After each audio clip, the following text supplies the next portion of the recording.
evidencia de la presentación, ¿no? Puedan verla. Listo, Jimena, ya estamos grabando. Listo, entonces pues voy a empezar. Entonces, como tal, el pie diabético es una de las complicaciones pues más importantes que tiene la diabetes, ya que puede llevar a úlceras, infecciones e incluso amputaciones, eso como a términos generales, ¿sí? Según estudios, que no voy a decir qué estudios, el pie diabético es muy frecuente. Casi que el 25% de los pacientes con diabetes desarrollan una úlcera en algún momento de su vida y el 2% presenta úlceras cada año. ¿Alzó alguien la mano? ¿Qué pasó? Ay, canzón, Alejo. Hoy no voy a hablar de... Compañera, espacio. Por favor, compañera. Perdón. Bueno. Va rápido. El 50% de los pacientes mayores con diabetes tipo 2 tiene al menos un factor de riesgo, que ya vamos a ver cuáles son los factores de riesgo. Los principales son una neuropatía, una deformidad del pie o un trauma, ¿sí? Esa es la tríada principal. Hay unas fases de evaluación clínica. La evaluación del pie diabético se realiza en 4 pasos principales. Primero se hace una historia clínica. Luego una inspección visual del pie, una evaluación neurológica y una evaluación vascular, y con esta información se puede clasificar el riesgo del paciente y decidir el manejo adecuado. Entonces ya vamos a ir viendo qué se hace en cada fase, por decirlo así, en cada paso. Entonces, la fase 1 es la historia clínica. Entonces, en la historia clínica debemos identificar factores que aumentan el riesgo de las úlceras. Entre los antecedentes importantes están las úlceras previas, las amputaciones o artropatías de Charcot. También debemos preguntar por síntomas neuropáticos como ardor, dolor o entumecimiento. En cuanto a síntomas vasculares, es importante preguntar por la claudicación, el dolor en reposo o heridas que no cicatrizan. Finalmente, pues hay factores asociados como el tabaquismo, el deterioro visual o la enfermedad renal, que también aumentan el riesgo de complicaciones en el pie. En la inspección dermatológica y del calzado, pues después de realizar toda la historia clínica, vamos a realizar como una inspección visual del pie. Entonces vamos a evaluar lo que es el estado de la piel, observando tanto color, grosor, la sequedad o si hay grietas. También se revisan, muy importante, los espacios interdigitales para detectar si hay infecciones por hongos o alguna lesión. Otro punto importante es identificar las callosidades o ampollas, especialmente si hay sangrado como dentro del callo, ya que esto puede indicar una presión excesiva. Además, pues debemos comparar lo que es la temperatura entre ambos pies, porque diferencian si puede surgir una enfermedad vascular o un riesgo de ulceración. Y se debe inspeccionar el calzado para verificar si está desgastado o si les genera mucha fricción, o sea, etc. Ahora tenemos lo que es la evaluación musculoesquelética y deformidades. En esta fase lo que buscamos son deformidades del pie que puedan aumentar la presión plantar. Entonces, algunas de las deformidades más frecuentes son dedos en garra o en martillo, y que producen, pues estos producen mayor presión en ciertas zonas del pie. También pueden aparecer lo que son los juanetes o los dedos superpuestos, y estos generan más que todo fricción entre los dedos. Y la deformidad más grave es la artropatía de Charcot, que se presenta como un pie rojo, caliente, inflamado y deformado. Cuando sospechamos este Charcot, se considera una bandera roja, como una alerta, y el paciente debe ser remitido pues a un especialista para evaluarlo, ¿cierto? Ahora sí, ya viene más que todo lo que es el diagnóstico. Entonces, uno de los objetivos más importantes del examen es detectar la pérdida de la sensibilidad protectora. Eso se conoce como LOPS o LOPS, no sé cómo se diga. Entonces, esto ocurre cuando la neuropatía diabética daña las fibras nerviosas que permiten percibir la presión o el dolor. La regla recomendada es utilizar el monofilamento de 10 gramos como prueba principal, acompañado de al menos una prueba neurológica adicional, que ya vamos a ver cuáles son. Si una o más pruebas son anormales, se sospecha de pérdida de sensibilidad protectora. Si al menos 2 pruebas son normales, se debe descartar. Señor. Ustedes ya compraron su monofilamento dentro del equipo Del de martillo de órganos. reflejos, Doc. Tienen que tenerlo, ¿no? Porque sin monofilamento, ¿cómo hacen el examen? Bueno, muy bien, Jimena, siga. Profe, una pregunta. Pero eso del martillo, eso sí sirve, pues el monofilamento del martillo, eso sí sirve. Depende, toca ver de cuántos gramos es. Porque Jimena nos está explicando los gramos de los monofilamentos, ¿sí o no? Sí, estoy diciendo que el de la regla de oro, el de diagnóstico, es de 10 gramos. ¿Sí? Bueno. Para ¿Cuál hay fibra otro? grande, dice ahí, ¿no? Señor. Para fibra grande Ajá. y para fibra pequeña. No sé, Doc, no investigué. Ese Bueno, fue lo que me siga que salió. va muy bien. Bueno, entonces, lo que decía, la prueba principal va a ser la del monofilamento de 10 gramos. Entonces, el monofilamento de 10 gramos es la prueba más utilizada para detectar la pérdida de la sensibilidad protectora, como se los dije anteriormente. Primero, ¿cómo se va a hacer entonces? Primero se le va a mostrar al paciente la sensación en otra parte del cuerpo, puede ser en el brazo. Luego, ese monofilamento se pone perpendicularmente sobre la piel. Pues ahí en las imágenes pueden ir como viendo, hasta que se doble y se mantiene como aproximadamente un segundo. El paciente, como regla, debe tener los ojos cerrados. ¿Por qué? Porque los pacientes tienden a mentir. Ellos dicen que sí sienten y luego no sienten. Entonces, el paciente debe tener los ojos cerrados y decir si siente la presión y en qué lugar. Y se evalúan 4 puntos en la planta del pie, aunque hay otras escalas que evalúan hasta 10 puntos. Pero pues lo que investigué entonces, evalúan 4 puntos y vamos a evitar las zonas que tienen callos. Los puntos son el pulpejo del halus, la cabeza del primer metatarsiano, del tercer metatarsiano y del quinto metatarsiano. ¿Sí? Bueno. Ahora, hay unas pruebas neurológicas secundarias. Además del monofilamento, pues vamos a recomendar realizar al menos una prueba neurológica adicional. Una opción es el diapasón de 128 Hz, que fue lo que mencioné yo en la clase pasada, pero no estaba segura. Esta que va a evaluar como tal la sensibilidad vibratoria. Otra es la prueba del pinchazo, que evalúa la percepción del dolor. Esas cosas del pinchazo también las traen los martillos de reflejo, como le está diciendo Sofi. Esa trae, la mayoría trae el pinchazo, el cosito como la agujita y también el monofilamento. Otra, dime. Qué pena una preguntita. Ahí por curiosidad, porque no sé, uno cómo sabe cuántos gramos es normalmente. O eso ya viene ahí y te dice cuántos gramos es. Uy, me corcha, la Pues, verdad no sé. Porque eso Ani, ni idea. responde a tu pregunta porque tuvimos la oportunidad de evaluar piedático, el monofilamento, que nos prestó táctil, y ahí aparece como los gramos que tiene cada monofilamento.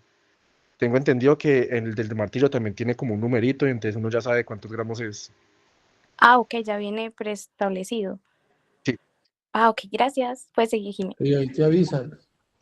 Y la que está estandarizada, ¿no? Porque hay diferentes grosores. Pero la que está estandarizada es esta que habla Jimena, ¿no? Sí, señor. Sí, Que evalúa la fibra grande y el mecanismo protector y el alto riesgo de ulceración. Bueno, también se pueden, señor. Muy bien. La idea es que cada uno sepa cuál es el que lleva en el bolsillo y estén seguros de que la están haciendo bien. Muy Bueno, bien. otra prueba que se puede hacer, vamos a evaluar pues son los reflejos del tobillo y ahí vamos a observar la respuesta más que todo del tendón de Aquiles. Y otra alternativa es medir el umbral de percepción vibratoria con un biotesiómetro, creo que se llama, tensiómetro, no sé, pero pues yo la verdad nunca he visto uno, no creo que sea muy accesible por aquí en Colombia, la verdad, creo, no sé, donde pues los valores altos indican mayor riesgo de ulceración. Ahora, importante también, vamos a evaluar lo que es la circulación del pie. Entonces, el primer paso es palpar los pulsos pedios y tibiales posteriores, pues registrando si están presentes o ausentes. Si los pulsos están ausentes o el paciente presenta síntomas vasculares como lo es la claudicación o el dolor en reposo, se recomienda medir el índice tobillo-brazo, que ya vamos a ver cómo se mide el índice tobillo-brazo. Y esto también sugiere, también se sugiere en la guía que se debe realizar esta prueba en pacientes diabéticos mayores de 50 años, así no hayan síntomas, solo para mirar lo que es el riesgo. Ahora, la interpretación de lo que es el índice tobillo-brazo. El índice tobillo-brazo se calcula dividiendo la presión sistólica del tobillo entre la presión sistólica del brazo. Un valor entre 0.9 y 1.3 se considera normal, pero valores menores de 0.8 se asocian con claudicación y valores menores de 0.4 indican una isquemia severa con alto riesgo de necrosis. Si el índice es mayor de 1.3, puede indicar arterias calcificadas, por lo que pues se pueden hacer pruebas adicionales. Y ya con esto tenemos lo que es una clasificación de riesgos. Entonces, después del examen clínico se clasifica el riesgo del paciente. Los pacientes en categoría 0 pues no presentan ni neuropatías, ni enfermedad vascular, ni deformidades, pues lo que el seguimiento puede ser anual. Pero los pacientes ya en categoría 1 pueden presentar una neuropatía o una deformidad. Y vamos a ser un poquito más estrictos con los controles y los vamos a hacer de 3 a 6 meses. Además, le damos recomendaciones a los pacientes, sobre todo el calzado y que los pies deben de estar secos, revisarse pues lo que son los espacios interdigitales, etc.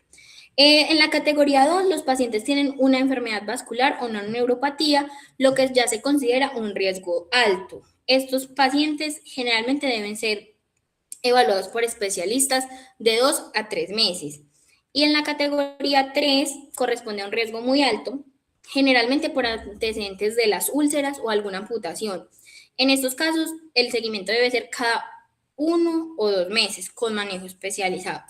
Ya como manera de resumen para la práctica clínica, pues en conclusión, vamos a ver que la evaluación del pie diabético debe ser sistemática y realizada al menos una vez al año en todos los pacientes con diabetes. La detección temprana de la pérdida de sensibilidad protectora mediante el monofilamento de 10 gramos es fundamental para prevenir ya la complicación más severa, que es las ulceraciones.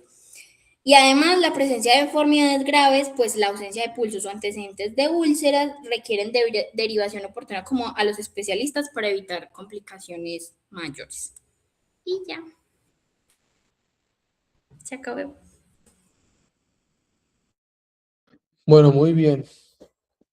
Creo que quedó bastante clara la presentación, estimada, te felicito. Y ahora continuamos con las escalas, con la siguiente compañera o compañero. ¿Quién era? Se me olvidaba mostrarles acá la guía. Esta es la referencia de la guía que utilicé. Entonces, pues si quieren les paso el artículo y las diapositivas. Y ya.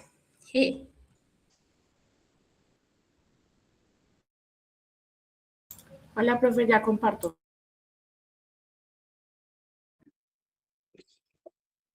Estimados, uno entra ahí, ¿no? Porque estaba viendo, yo tengo un filamento, cuando ustedes los visitan o no les regalan eso las casas comerciales pues que les dan muestras médicas, ¿no?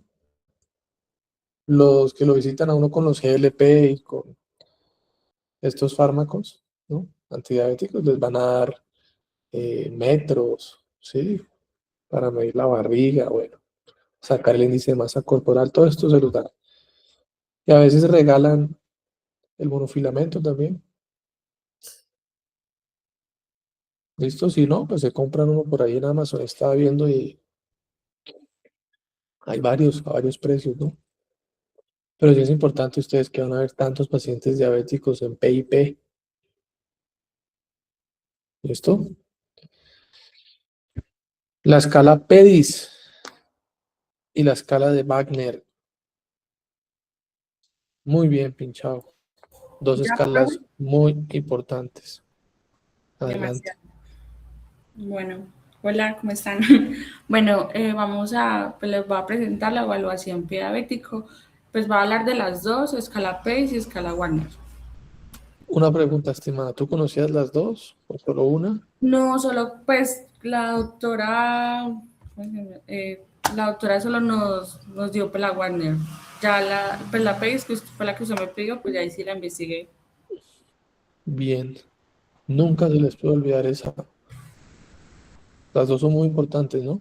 Pero la PEDIS ayuda a tomar muchas decisiones clínicas. Vale. Bueno, pues acá como mi introductorio, pues les voy a decir pues lo del diabético, pues es una alteración clínica a base etiopatogénica neuropática inducida por la hiperglucemia, ¿cierto? Pues ya todos pues ya saben ahí, pero pues entonces los síntomas de neuropatía en los pies, pues como lo es el entumecimiento, el hormigueo, el dolor y pues como tal en los pacientes con hiperglucemia mantenida, pues sí se va a perder la sensibilidad, que era lo que estaba comentando también la compañera Jimena. Bueno, ¿qué es la escala PEDIS? Bueno, no, se me olvidó acá un detalle, la actividad del pie diabético. Como sabemos, pues va a haber un daño en los nervios, o sea, una neuropatía.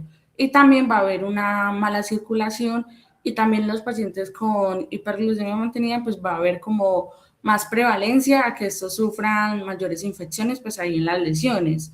Entonces, ¿qué pasa? Como va a haber una neuropatía, entonces pues el paciente va a perder la sensibilidad protectora y en este caso pues entonces el paciente no va a sentir el zapato como tan apretado, quizás puede pisar algún objeto que le cause alguna lesión y no va a sentir, o también que se le generen ampollas o algo así y no va a sentir, y eso lo que va a hacer es que progrese como tal esa lesión y ya cuando se dan cuenta pues ya está muy avanzada. La enfermedad pues, vascular, pues se sabe que y se entiende que el exceso de azúcar pues hace que las arterias pues se vayan pues dañando. Entonces, lo que va a hacer es que no se suministre a los pies una buena circulación de oxígeno y por ende también nutrientes. Entonces, eso lo que hace es que pues no, las lesiones pues no cicatricen de forma pues rápida como normalmente en un paciente normal se cicatriza, en cambio con ellos va a ser mucho más lenta.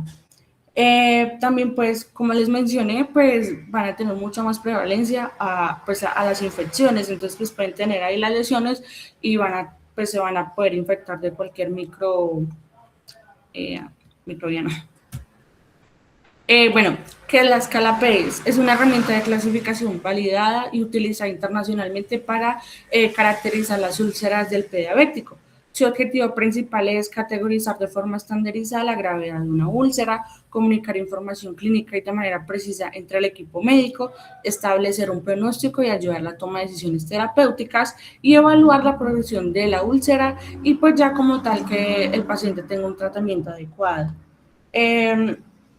Esta escala PEDIS, pues como tal, evalúa 5 componentes claves por separado, proporcionando un perfil mucho más detallado del estado del paciente.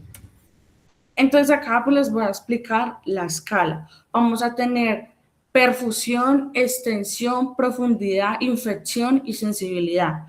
En el ítem de la perfusión, pues es como tal va a evaluar el flujo sanguíneo arterial, que era lo que les mencionaba de la mala circulación. Como no va a haber buenos nutrientes, buen oxígeno, entonces pues se va a demorar a la cicatrización. Pero también pues entonces se van a presentar pues en el tema de la perfusión va a ser por grados, el grado 1, 2 y 3. En el grado 1 pues como les decía pues es sin isquemia, pero eso se define por la ausencia de síntomas de enfermedad arterial periférica, como le dijo la compañera, o sea que el paciente no va a presentar pues como temas nada de claudicación, que es el dolor o el adormecimiento de los músculos, o sea, que se sienta como débil, pues en los miembros inferiores. Entonces, y eso se confirma pues mediante las pruebas no invasivas, que es la medición pues, del pulso, el índice tobillo-brazo, que pues eso ya lo mencionó la compañera Jimena, y también a través del Doppler. En el grado 2, con isquemia pero sin isquemia crítica del miembro, pues acá ya el paciente va a presentar claudicación intermitente. O también pues las pruebas van a estar alteradas, entonces pues acá ya los valores de presión ya nos van a indicar un riesgo inminente de pérdida de la extremidad. Entonces acá ya en el grado 3 pues ya va a haber una isquemia crítica del miembro, que este se define como tal por los valores de presión muy bajos. Un ejemplo, va a tener una presión arterial sistólica en el tobillo menor a 50 milímetros de mercurio, que esto como tal ya nos va a indicar un riesgo extremadamente alto en el cual pues no va a haber cicatrización y ya como tal pérdida de la extremidad, o sea, porque ya no se realiza la revascularización. Entonces ya pues importante que en el grado 2 y 3 requiere una evaluación vascular urgente por el especialista. En la extensión, pues en este caso se mide el tamaño de la úlcera. Esto se mide en centímetros cuadrados. Este se realiza es después de haber limpiado como tal, o sea, del desbrindamiento, o sea, después de que se limpia el tejido muerto, ahí es donde ya uno pues llega y va a tomar la medida de la úlcera o de la lesión. Importante es que el seguimiento del tamaño es un indicador directo de la cicatrización o falta de ella. En profundidad, pues como tal evalúa qué estructuras están afectadas. Esto también viene también por grados, grado 1, grado 2 y grado 3, que es tal cual acá como se las especifique. En el grado 1, pues va a ser la úlcera superficial, limitada a la epidermis y a la dermis, sin llegar a los tejidos profundos. En la 2, pues acá como lo menciono, es una úlcera profunda que penetra la dermis y llega a la fascia, músculo o tendón. En el tercero, pues está como tal, pues ya la más grave, comprometiendo ya todas las capas y llegando al hueso o a la articulación. En la escala se menciona el Probe-to-Bone Test, que es una prueba clínica donde se utiliza una sonda para palpar el hueso a través de la herida. Esta sí es positiva, es muy indicativo de osteomielitis, una infección ósea. Ya seguimos con infección. También se me olvidó acá un punto así, es que a mayor grado de profundidad, mayor es el riesgo de complicaciones graves y pues de requerir tratamientos pues mucho más complejos y ya como tal cirugías. Infección, pues acá, como les mencionaba, en la triada del pie diabético, pues entonces las personas pues van a estar mucho más prevalentes a las infecciones, pues por ende también hay que tener esto muy en cuenta, que esto evalúa la presencia y pues como tal la gravedad de la infección bacteriana en la úlcera. Es crucialmente detectarla y pues tratarla a tiempo. También viene por grados, viene grado 1, grado 2, grado 3 y grado 4. Que en el grado 1 pues es sin infección, no hay signos clínicos de infección, o sea, inflamación o pus. En el grado 2, la infección como tal se va a delimitar a la piel y al tejido subcutáneo. Se diagnostica por la presencia de numerosos síntomas locales, como lo es la hinchazón, el enrojecimiento. El enrojecimiento tiene que estar como alrededor de la úlcera y va a haber dolor, calor y secreción. Y como tal, pues en esta no va a haber un compromiso pues profundo de los tejidos. Ni tampoco va a presentar síntomas sistémicos. En el grado 3, ya una infección moderada, esta es más grave claramente de la 2, presenta un área de enrojecimiento más amplia o extenderse a estructuras profundas como abscesos o fascitis. Y pues acá no hay signos de inflamación sistémica. En la infección pues ya grave y severa, o severa, pues ya es una urgencia médica inmediata. Esta ya se acompaña de un síndrome de respuesta inflamatoria sistémica. Pues ya este como tal se manifiesta por al menos dos de los siguientes signos, como la fiebre, la hipotermia, frecuencia cardíaca elevada, frecuencia respiratoria elevada, niveles de glóbulos rojos, blancos, perdón, alterados, entre otros. Es importante también que el grado 4, pues obviamente ya va a requerir de hospitalización y de atención inmediata. Acá en la sensación, como les estaba también mencionando la compañera, que ya, pues ella, la verdad, pues dijo todo acerca del monofilamento, acá también se utiliza el monofilamento, y pues también se divide en grado 1 y grado 2. Pues el grado 1 es con sensibilidad, el paciente conserva la sensibilidad protectora. En el grado 2, pues ya va a haber una pérdida como tal de la sensibilidad protectora y pues se diagnostica a través del monofilamento o también de la prueba de vibración con un diapasón de 128 Hz, no sé cómo se dice eso. Y pues ya, esto sería como por la escala por esta escala de Pérez. Acá como el procedimiento, de cómo se realiza. Y ya la escala de clasificación Warner-Merritt. Pues es una herramienta clave para clasificar úlceras en el pie diabético según la profundidad, infección y presencia de gangrena. Pues se basa principalmente en la profundidad de la lesión, aunque pues tiene también limitaciones, pues porque acá no se va a poder diferenciar de una isquemia o de un grado de infección en grados iniciales. Entonces pues ya tenemos las ceros, ninguna, pie de riesgo, pues el paciente va a presentar una hiperkeratosis, cabezas de metatarsianos prominentes, dedos en garra y deformidades óseas. En el grado 1 va a presentar úlceras superficiales, destrucción total del espesor de la piel. En el grado 2, úlceras profundas, penetran piel, grasa y ligamentos, pero sin afectar hueso. Y pues ya está como tal infectada. El grado 3, úlceras profundas más absceso. Extensa y profunda secreción y mal olor existente de osteomielitis.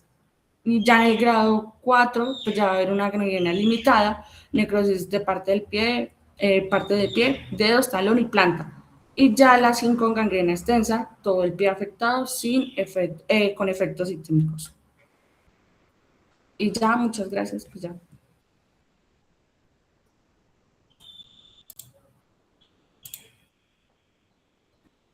Preguntas, estimados. María, muchas gracias por tu presentación.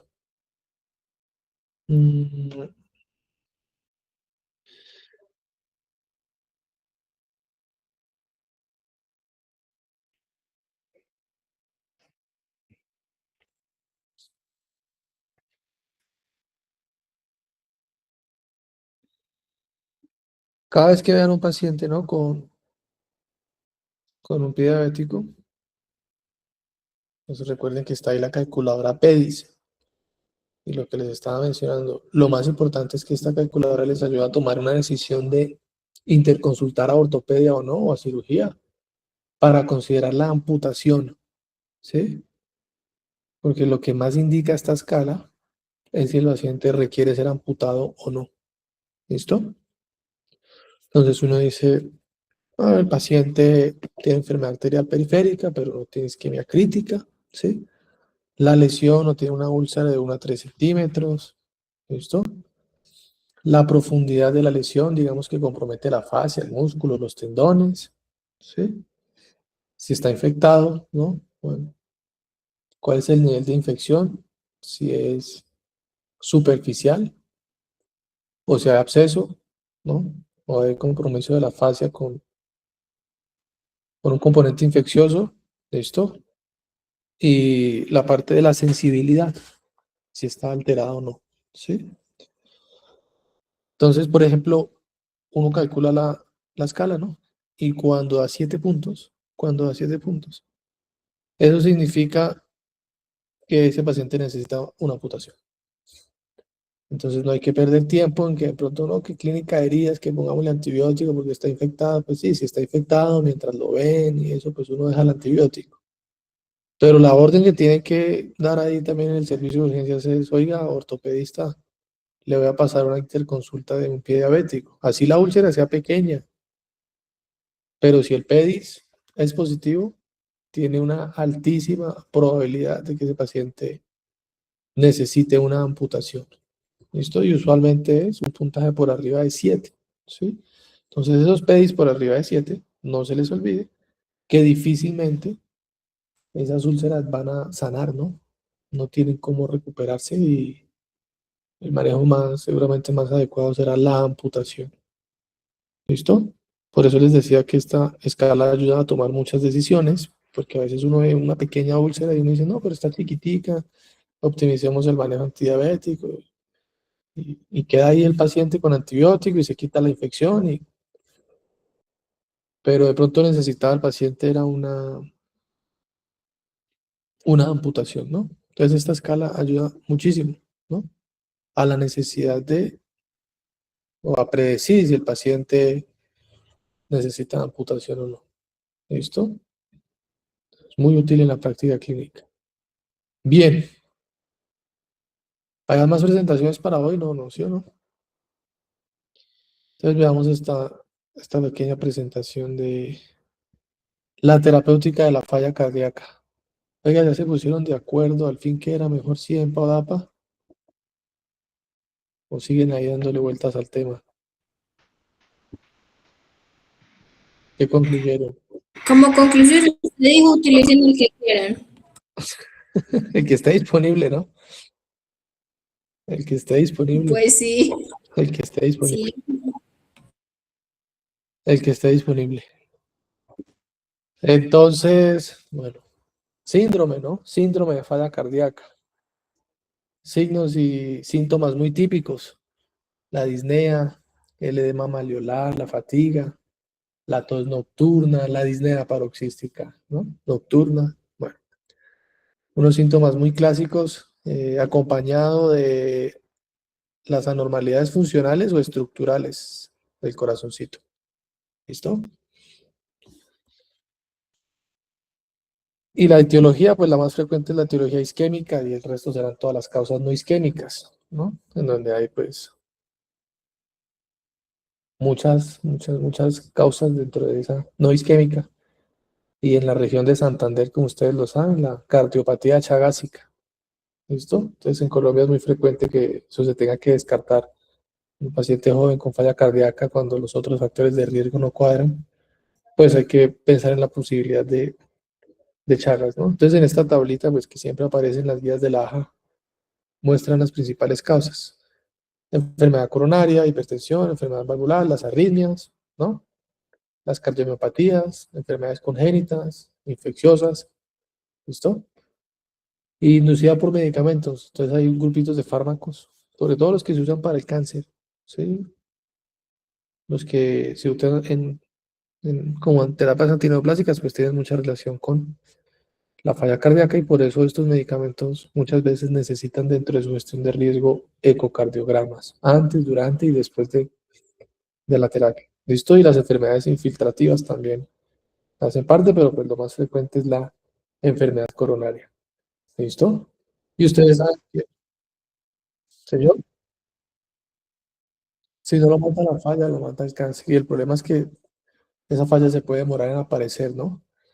Eh, digamos que puede haber una toxicidad aguda, ¿no? Por los medicamentos, pero también puede haber una toxicidad tardía. Entonces el paciente a veces no usa el medicamento ya y por allá a los 6 meses, al año, después de haber suspendido el medicamento es que aparece. ¿Listo? Entonces a veces la toxicidad cardíaca no necesariamente es aguda, sino que tiempo después de haber usado el medicamento puede aparecer esa falla cardíaca. Y ustedes conocen los criterios de Framingham, ¿no? Para el diagnóstico de falla cardíaca, en donde unos, digamos, tienen mayor sensibilidad y son más específicos que otros para el diagnóstico, ¿sí? Pero pues esto lo habrán visto en semiología, entonces recuerden que pues, son muy útiles al momento de, ¿no? El diagnóstico clínico de falla cardíaca.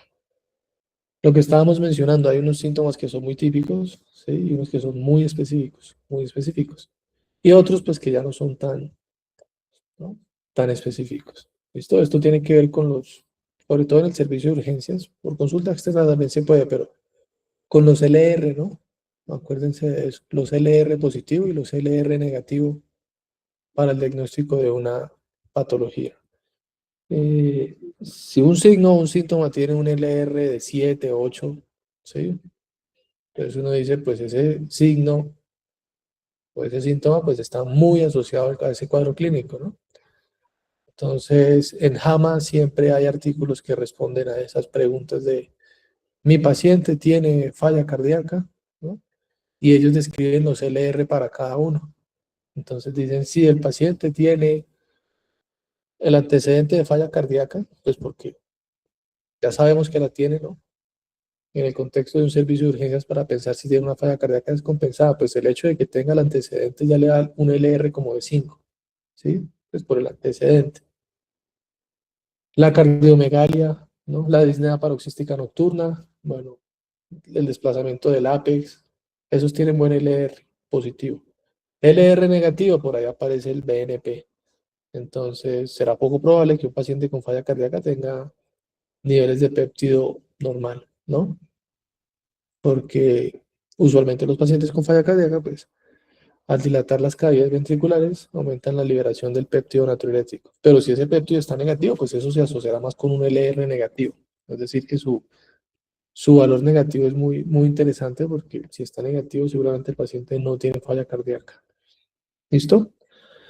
Entonces se clasifica como en tres grupitos según la FEBI. Entonces se sospecha si el paciente tiene falla cardíaca o no, se le hace un ecocardiograma transtorácico, ¿no? Inicialmente, mm, para ver si es una falla cardíaca con FEBI reducida, levemente reducida, ¿no?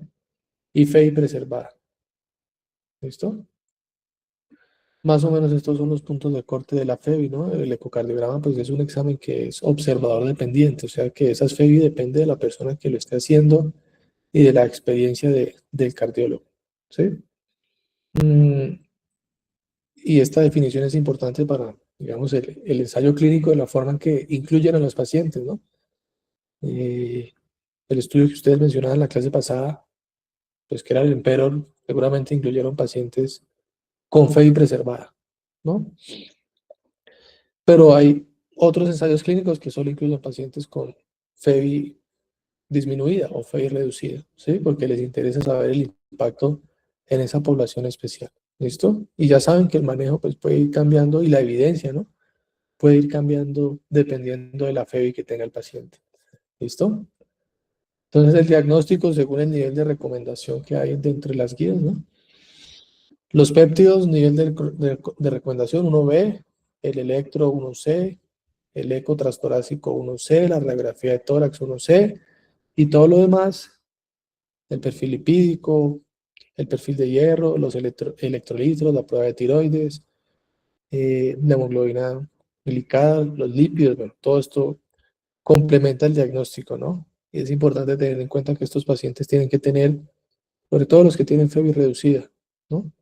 Eh, unos estados de hierro normales, porque digamos que la ferropenia o la disminución de los niveles de hierro pueden estar asociados a peores desenlaces en los pacientes con falla cardíaca, ¿sí?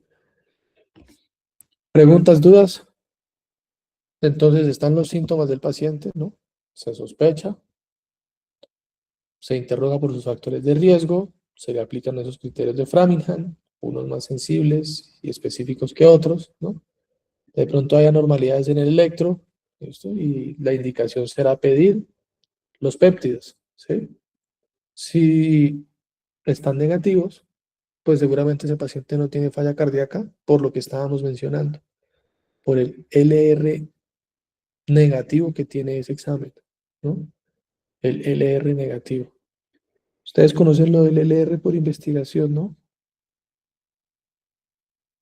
La razón de verosimilitud, ¿sí?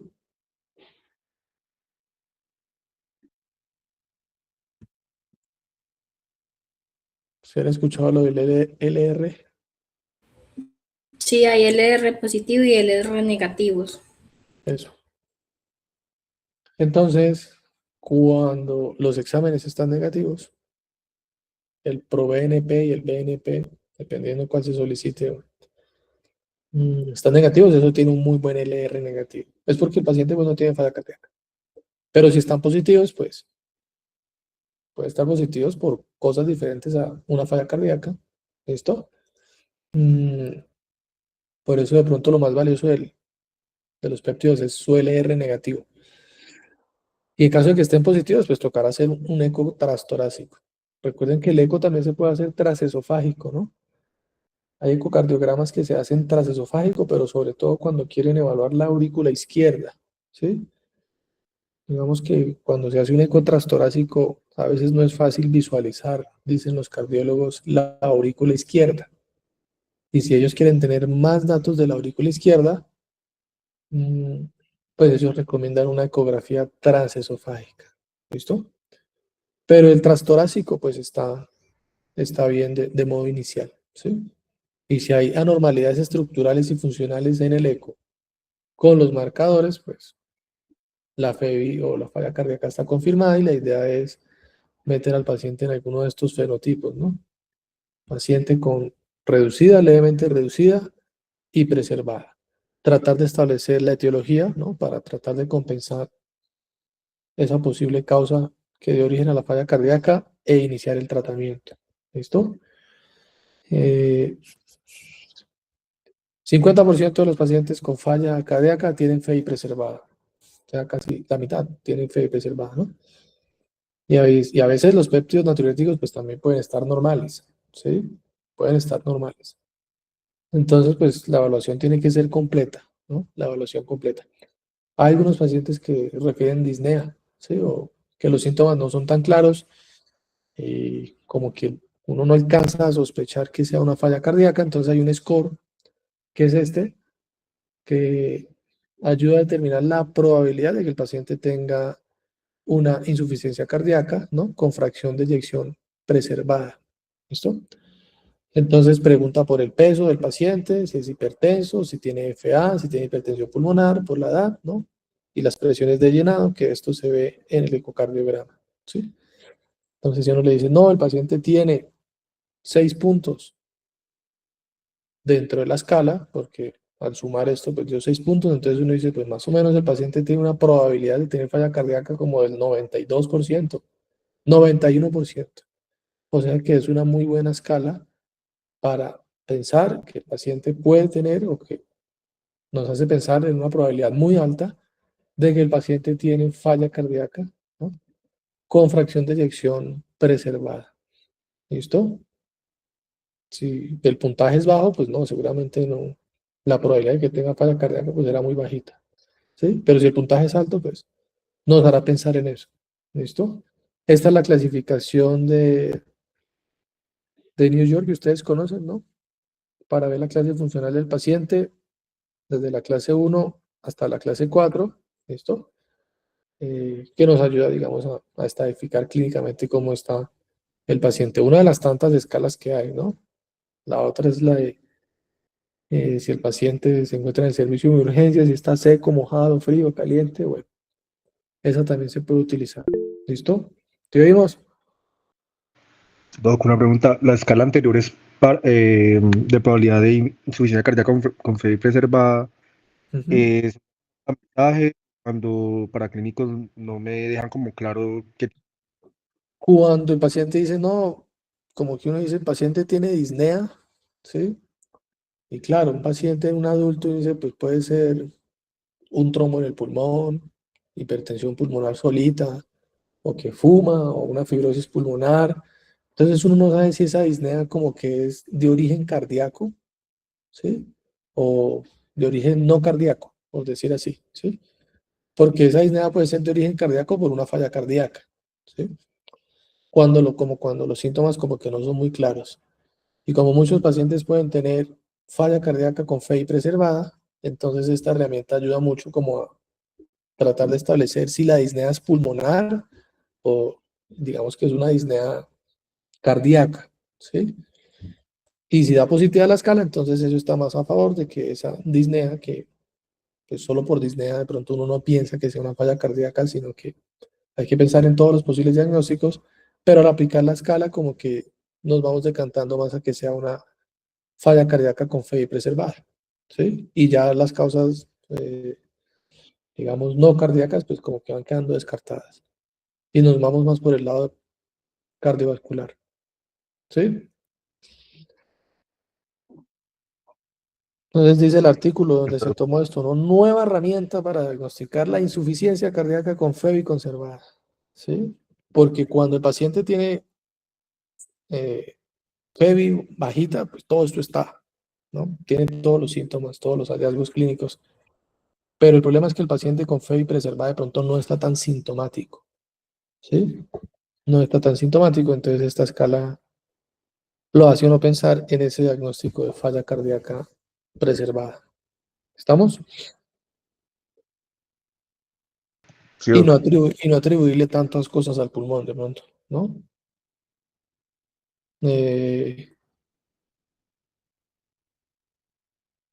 Hace poquito, de hecho, una paciente, ¿no? Por ahí me contaron, ¿no? Que tal persona se levantó ahogada con disnea. Urgencias, todos los exámenes, ¿no? Troponinas, electro, radiografía de tórax, ecocardiograma. Entonces pensaron en todos los diagnósticos: fibrosis pulmonar, EPOC, trombosis pulmonar, un TEP, le hicieron Doppler de miembros inferiores. Hay que pensar en todo. Y al final diagnóstico, no, una falla cardíaca con FEI preservada. Porque todo lo otro no encontraron ni trombos en las piernas, ni trombos en los pulmones, ni fibrosis pulmonar. Y se quedaron con este diagnóstico de falla cardíaca que le estaba dando disnea a la paciente, ¿no? Disnea, y ahí ahora anda con oxígeno y con su manejo de falla cardíaca. Bien, es la escala que ustedes conocen, ¿no? La escala que ustedes conocen. Entonces, manejo de la levemente no, de la falla cardíaca con FEBI reducida. Ahí todo ha mostrado evidencia, ¿no? Como dice la frase, pues lo que es evidente no necesita evidencia. Lo que es evidente, ¿para qué hacerle un ensayo clínico? Entonces, todo ha mostrado evidencia. Los IECA, los betabloqueadores, los ARM, los ISGLT2, ¿no? Y los ARNI en reemplazo a los IECA. Cada vez con más evidencia los ARNI. Entonces, a estos pacientes con fracción de eyección reducida, los IECA sirven, los betabloqueadores sirven, los ARM sirven, los ISGLT2 sirven y los ARNI sirven. Entonces, que ahí no hay mucho que discutir, ¿no? ¿Y sirven para qué? Para disminuir la muerte y la hospitalización, ¿no? Con un muy buen nivel de evidencia. Ya después la discusión es un poquito más complicada cuando uno dice el ARNI por cuántas veces supera más a los IECA, ¿no? O a los ARA2. Eso se puede entrar a discutir porque los estudios pues sí posicionan mejor a los ARNI que a los IECA y a los ARA, ¿no? Pero toca ver si el impacto de eso es muy grande, pequeño, modesto, con todo esto de la medicina basada en la evidencia, ¿sí? Claro, uno quisiera mandar siempre los mejores medicamentos a todos los pacientes, pero con las restricciones que tenemos en el sistema de salud, pues a veces el ARNI no está disponible y lo que estará disponible serán los IECA, ¿sí? Pero si los recursos fueran ilimitados, no, pues ustedes saben que todos tendrían un ISGLT2, un ARNI, las mejores insulinas, los mejores GLP, pero pues la realidad es que hay recursos muy limitados ¿no? en el tema de salud. Entonces aquí pues la evidencia es muy sólida en los desenlaces con muy buen nivel de recomendación. Y yo les estaba mencionando que a estos pacientes toca pedirles un perfil de hierro. Un perfil de hierro, ¿sí? Entonces, hay que evaluar la anemia, cuadro hemático, ferritina, el porcentaje de saturación de transferrina y en caso de que estos pacientes tengan una ferritina menos de 100, hay que indicarles hierro intravenoso carboximaltosado. Bueno, solo existe una presentación de ese hierro en el país, ¿sí? Solo una casa comercial lo tiene, entonces no es tan difícil de... ¿Mm? Entonces se recomienda este hierro carboximaltosado. Hay un programa para pacientes que orientan al paciente en la administración de este hierro, porque como no es una tableta, no es una cápsula, y los pacientes no, tampoco es que vayan a urgencias a que se los infundan. Entonces a veces como que los pacientes se los formulan y quedan un poquito perdidos y no saben para dónde coger, ¿sí? Entonces no olviden que a veces la industria farmacéutica tiene programas para pacientes, se llaman así. Entonces, esos programas tienen un médico, enfermeras, auxiliares, psicólogos, nutricionistas, bueno, personal administrativo, que ayudan a que los pacientes puedan acceder al medicamento y, digamos, lo dirigen a la IPS encargada de la administración de este hierro carboximaltosado. Como el hierro intravenoso puede tener reacciones alérgicas, eso no es que uno lo pueda poner en una droguería o en la casa de los pacientes. Tiene que ser un centro de infusión, más o menos como los centros de infusión de medicamentos oncológicos o de terapias biológicas, bueno, y para el hierro. ¿Listo? Entonces, los pacientes con menos de 100 tendrán indicación de hierro. Los que tienen una ferritina entre 100 y 299, pero la saturación es bajita, ¿listo? También tendrán indicación. Y la evidencia de ese hierro es en estos desenlaces. ¿Qué es lo que mejora? Los síntomas de los pacientes, la funcionalidad y la calidad de vida. ¿Listo? Y ayuda a disminuir un poquito el riesgo de hospitalización. Pero si se dan cuenta, no estamos diciendo que esto disminuya la mortalidad, ¿no? Que usualmente es uno de los desenlaces que más nos interesan con los medicamentos o con las intervenciones, que los pacientes no se mueran. Pero no olviden que el hierro es fundamental dentro de la evaluación de los pacientes con falla cardíaca. ¿Sí oímos? Pero bueno, es una pregunta, ¿eso lo cubre una salud Lo básica? cubre, lo cubre, lo cubre, estimado. Sí Gracias. lo cubre. Se autoriza y ¿sí? Está dentro del plan de beneficios. Claramente tiene que estar bien justificado ¿no? La indicación. Creo que el medicamento, el nombre comercial es el Farinjet, creo que se llama Farinjet. Imágenes. Esta es la presentación comercial, ¿no? Que existe en Colombia. Y creo que son los únicos que lo tienen, este laboratorio, ¿no? Hierro carboximaltosado. También se puede utilizar en pacientes con anemia ferropénica que después de un año de suplementación con hierro por vía oral no han mejorado nada. ¿Sí? Y este laboratorio, lo que les decía, pues tiene todo un programa de pacientes que direccionan completamente al paciente a la IPS asignada para la infusión. No sé qué tan frecuente sea la prescripción de este medicamento en el eje cafetero. No sé si es mucho, poquito, más o menos. Casi nunca se prescribe, pero aquí en Bogotá, con mucha frecuencia, los pacientes van a su IPS para su infusión de su hierro parenteral. ¿Listo? Les queda de tarea averiguar si se prescribe mucho o muy poquito en pacientes con falla cardíaca o ni siquiera. Les queda de tarea averiguar cuál es el perfil de hierro de los pacientes con falla cardíaca del eje cafetero, ¿no? ¿Cómo están los cuadros hemáticos de estos pacientes? ¿Cómo está su hierro? Si alguien tiene el dato, que nos lo comparta. Yo personalmente pues, nunca he buscado el dato.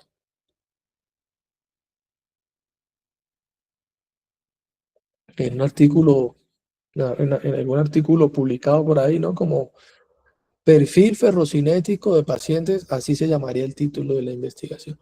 Perfil ferrocinético de los pacientes con falla cardíaca en una región colombiana, entre comillas, eje cafetero, la región más linda del país. Ahí los autores pueden adicionarle al título, ¿no? Y ellos Eso describen, fue. bueno, encontramos 1000 pacientes con falla cardíaca y de esos 1000, ninguno tenía perfil de hierro. Bueno, la recomendación es que se le pida el perfil, ¿no? Porque eso ayuda a mejorar los desenlaces, los síntomas, la calidad de vida y un poquito las hospitalizaciones. ¿Listo? Entonces es bueno conocer ese perfil de los pacientes, ¿no? Muchos pueden tener anemia y la anemia pues es una causa de falla cardíaca. Y además que los pacientes cuando tienen falla cardíaca no hacen pues, el edema intestinal, ¿no? Ustedes saben. Eso dificulta un poquito la absorción del hierro, que de por sí tiene mala absorción. Pero pues eso se resuelve con esto del hierro parenteral. ¿Listo? Entonces no olviden la indicación de hierro. Bueno, en el contexto del diabético, pues aquí no hay mucho que discutir porque ustedes ya saben que los ISGLT2 disminuyen hospitalización, ¿no? Por falla cardíaca, eventos cardiovasculares, insuficiencia renal crónica y muerte cardiovascular, ¿no? ¿Te oímos?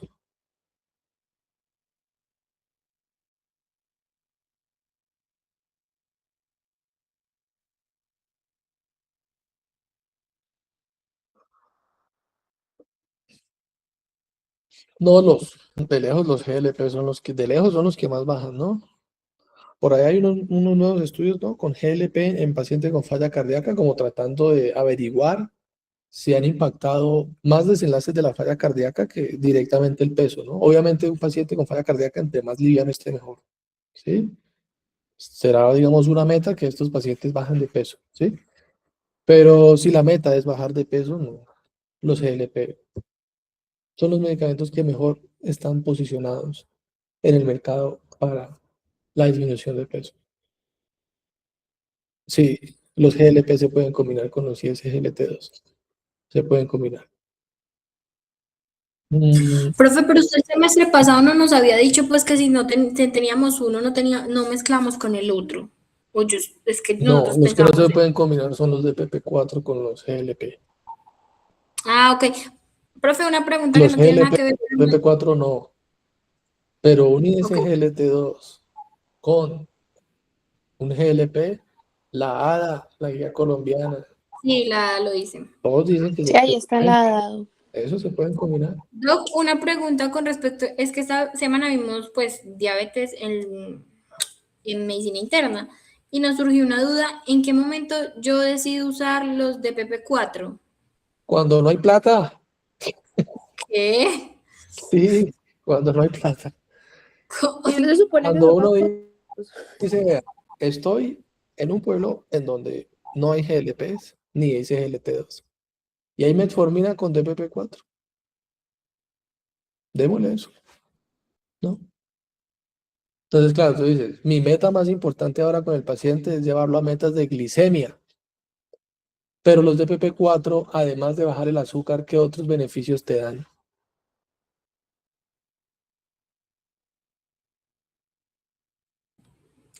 Pues con el efecto incretina, ¿no?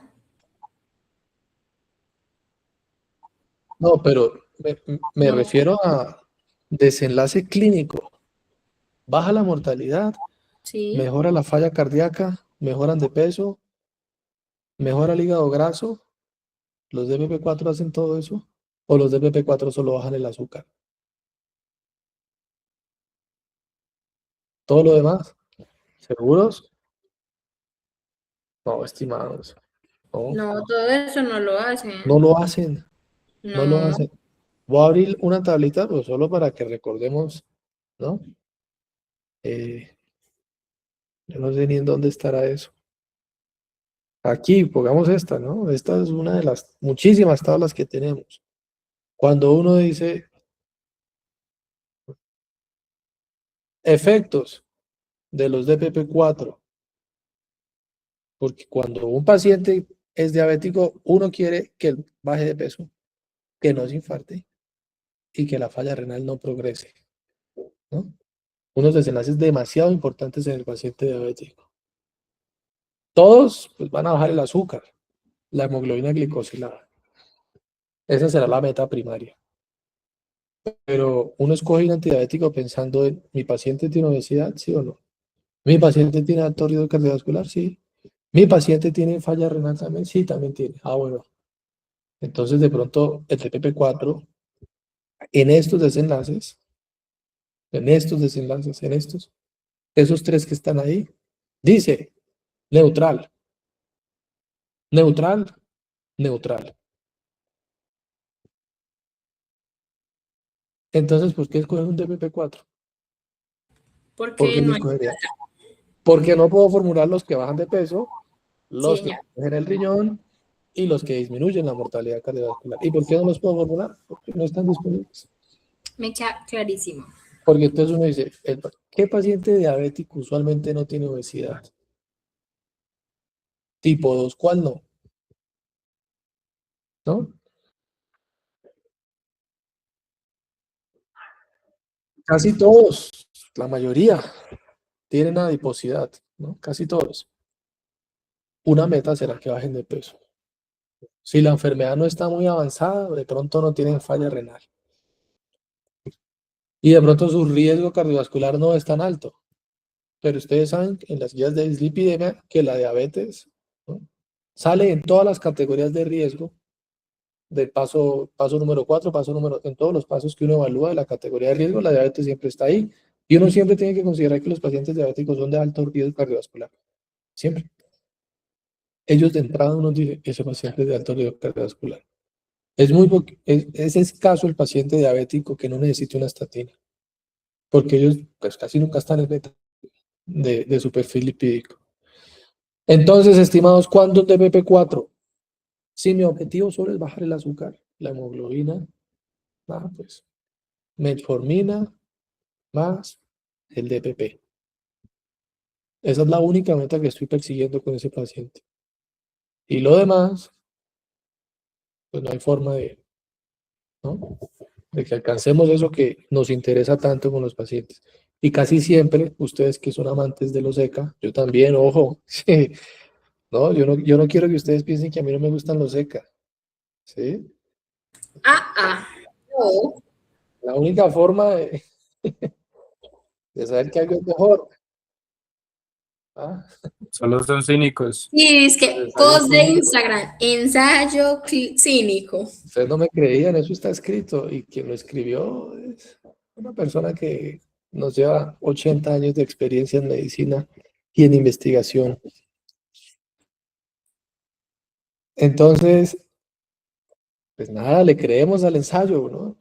Con sus limitaciones como todos los metaanálisis tienen sus limitaciones, ¿no? En estos días estaba leyendo un metaanálisis de los GLP y cáncer. Y ustedes saben que cuando hacen un metaanálisis ellos evalúan el riesgo de sesgos de los ensayos clínicos que incluyen ahí. Y el principal sesgo que tenían todos los ensayos clínicos es que ninguno había sido diseñado para detectar cáncer. Y el metaanálisis era para buscar si los GLP daban cáncer o no. Entonces uno dice, ¿cómo hacer un estudio que se llama un metaanálisis con ensayos clínicos que ninguno estaba diseñado para buscar cáncer? Si un estudio no está diseñado para buscar cáncer como desenlace, pues a los pacientes nunca los van a tamizar para el cáncer, ni les van a buscar el cáncer. Ni siquiera los van a seguir el tiempo suficiente para saber si les va a dar cáncer. Entonces uno ya dice, ¿cómo hacer un metaanálisis con tantos ensayos clínicos de los cuales ninguno estaba pensado en su estructura para buscar cáncer? Conclusión del metaanálisis: no da cáncer. Pues obvio, es que los ensayos clínicos tampoco están diseñados para buscar el cáncer. Pero es lo que hay, ¿no? Es lo que hay.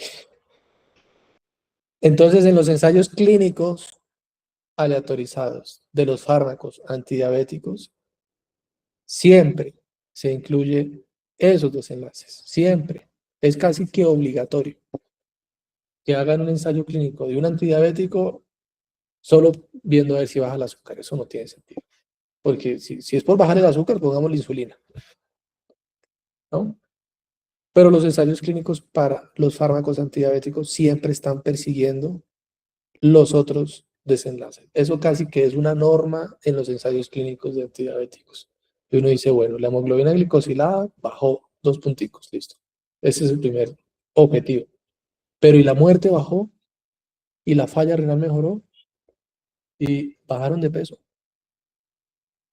Eso se volvió así, ¿no? Desde que publicaron unos estudios de estos, en donde mostraban que algunos antidiabéticos aumentaban la mortalidad cardiovascular. En vez de bajarla, la subían. Y eran fármacos antidiabéticos. Entonces, como que las agencias regulatorias les empezaron a decir a todos los laboratorios, venga, cada vez que hagan un ensayo clínico, por favor evalúen los desenlaces cardiovasculares, la muerte. ¿Y pero por qué? Porque es que salieron unos ensayos en donde unos medicamentos para la diabetes subieron la muerte cardiovascular. Entonces casi que es mandatorio y ustedes van a ver que los estudios de fármacos antidiabéticos, ¿no? Cuando incluyen población diabética tienen el desenlace cardiovascular, ¿no? Porque pues ahora con los antidiabéticos para bajar de peso, pues les importa es cuánto bajan de peso. Bueno, te oímos, alguien levantó la mano por ahí. Entonces, ¿los GLP tienen evidencia en falla cardíaca? Sí, hay algunos estudios que han tratado de hacer y los resultados no son así arrolladores, como para que uno diga que un paciente con falla cardíaca necesite un GLP. Los ISLT2 siguen siendo mejores en ese punto. Pero los GLP sí bajan la mortalidad cardiovascular, claro. Eso está demostrado hace más de 10 años que los GLP disminuyen la mortalidad cardiovascular. Creo que alguien levantó la mano, pero se retractó. No, era mi pregunta con respecto a los IEPP, los de PP. Ya, gracias. Entonces, ¿qué te dijeron, Jimena, para contrarrestar un poquito lo que vieron? Metformina con DPP, sí. Es que Eso, uno realmente le no, dicen, no, 8% de hemoglobina glicosilada. No, pues ponerle solo metformina, uno sabe que no. realmente esa Claro. era mi duda, porque no fue como que abordáramos como tan así profundamente cuándo utilizarlo, sino que más bien que en casos de obesidad, entonces empezáramos, o sea, ver el paciente como integralmente con sus comorbilidades. Entonces, si yo le veo que el paciente es más obeso, pues empiezo con los GLP-1, que realmente me van a ayudar más con el control del peso, o si en cambio mi paciente tiene pues ya falla cardíaca o una insuficiencia renal, pues entonces empiezo con un ISGLT2, pero pues mi duda siempre fue el DPP4, pero pues ya sé que no tengo plata, entonces lo utilizo. Sí, cuando hay mucha limitación de recursos, porque, o cuando el paciente de pronto tú dices, oiga, primer diabético tipo 2 que no es de alto riesgo cardiovascular, que no tiene falla renal y que no tiene obesidad. Ese es el paciente ideal, ¿no? Y que tiene una hemoglobina glicosilada en 8, que amerita una terapia combinada. Ok, doc. Dice él, ese. El problema es que lo encuentres en la práctica clínica. Sí, como complicado. Estimado, iba a preguntar algo, pero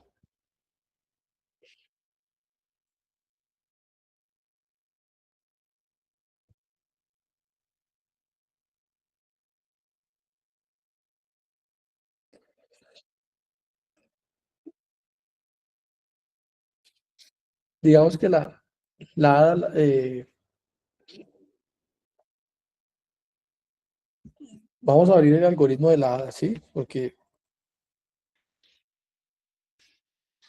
la ADA lo aborda muy bien en su diagrama, en su diagramita de manejo farmacológico.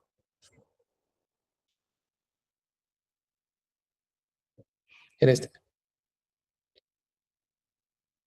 Lo primero, el estilo de vida, ¿no? Educar al paciente, los determinantes sociales. Entonces ellos dicen, definan la meta del paciente, ¿no? La meta cardiovascular y la reducción del riesgo renal, ¿sí?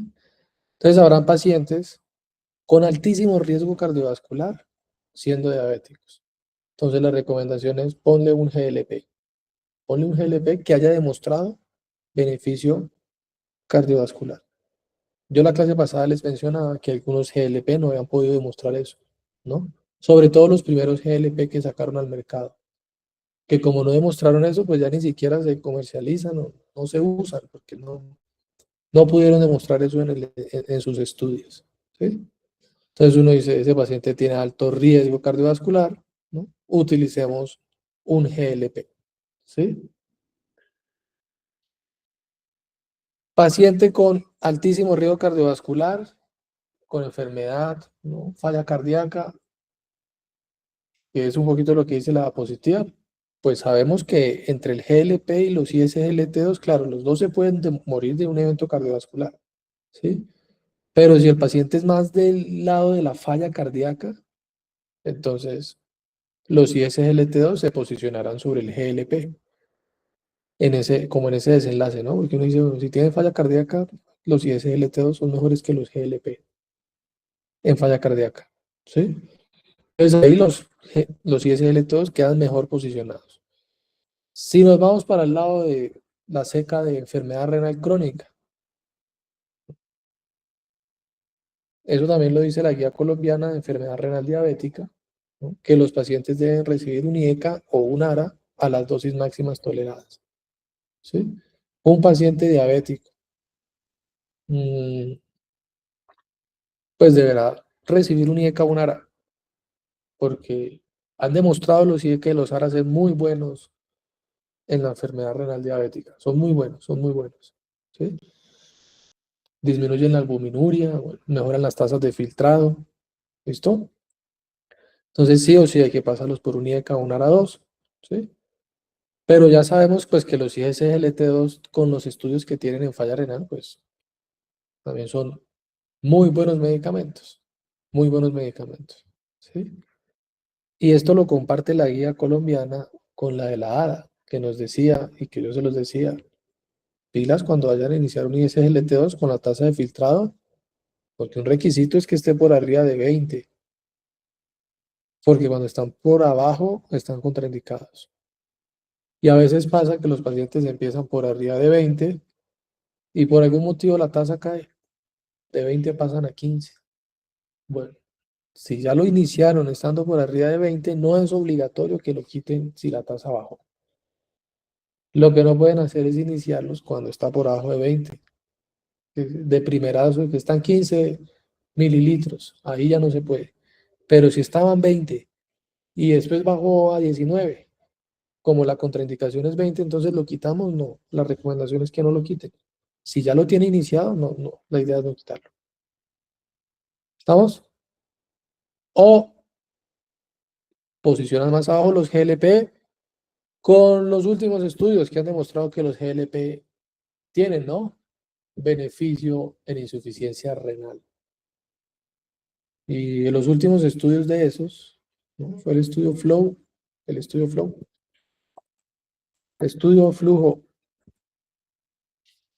Flow 2024. Efectos de semaglutide en los pacientes con enfermedad renal crónica en el diabético tipo 2. Otro ensayo clínico con 3.000 pacientes. Conclusión, la semaglutide disminuye el riesgo de complicaciones relevantes, clínicamente importantes. Y muertes por causa cardiovascular. Bueno, la muerte ya se había demostrado. Ya se había demostrado que los GLP disminuían la muerte cardiovascular.